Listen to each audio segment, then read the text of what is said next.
राष्ट्रवादी काँग्रेसची संकल्प सभा आज कोल्हापूरमध्ये होते। त्याचबरोबर मुंबईत देखील घडामोडी घडतात आणि याच सगळ्या संदर्भात बोलण्यासाठी आपल्यासोबत रुपाली चाकणकर आहेत। बोलूया।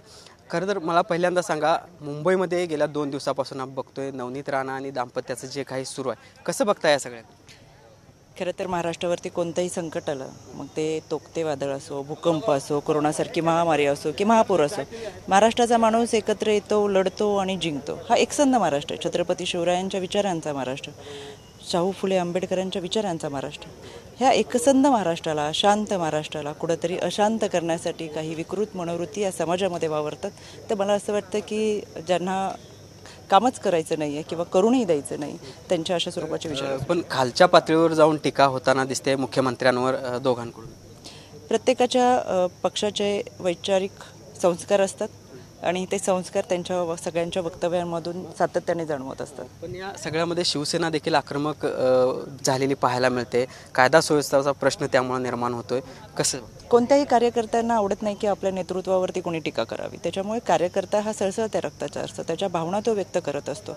पण कायमच महाराष्ट्र आणि महाराष्ट्राच्या पोलीस हे सुरक्षितेसाठी आपल्याला प्राधान्य देतात आणि मला खात्री आहे महाविकास आघाडी सरकार जेव्हापासून सत्तेत आहे त्यावेळेस कायदा सुव्यवस्था राखण्याची जबाबदारी या सरकारने उत्तमरित्या निभावलेली आहे। मोहित कंपोज यांच्या गाडीवर जो काही हल्ला झाला त्यावरून एक नवीन वाद सुरू झालेला आहे।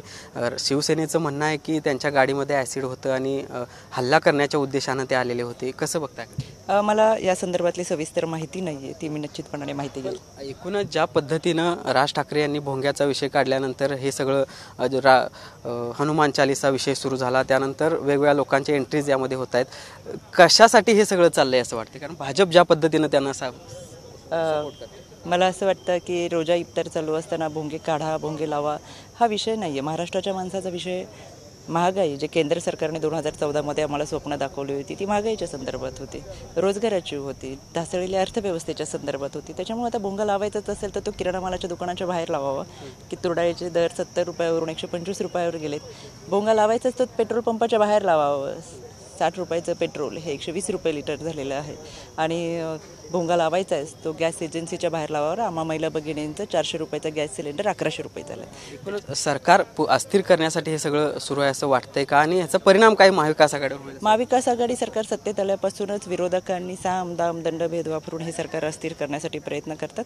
पण कोरोना कालावधीमध्ये महाविकास आघाडी सरकारने उत्तमरित्या काम केलं आणि पुन्हा एकदा पालकत्वाची जाणीव करून हे सरकार जनतेचं सरकार आहे दाखवून दिलं। त्याच्यामुळे विरोधकांच्या हातात विरोध करण्यासारखं काही नाही आहे, म्हणून त्यांचा हा एक कलमी कार्यक्रम चालू आहे आणि ते करतात। तर पाहिला पण ह्या होत्या रुपाली चाकणकर। विरोधकांकडे विरोध करण्यासाठी कोणतेही मुद्दे नाहीत आणि त्यामुळं अशा पद्धतीचे मुद्दे समोर आणून कुठेतरी अस्थिर राज्याला करण्याचा प्रयत्न होतोय, अशा पद्धतीची प्रतिक्रिया रुपाली चाकणकर यांनी दिलेली आहे। व्हिडिओ जर्नलिस्ट सुनील काटकरचं भूषण पाटील, TV9 मराठी, कोल्हापूर।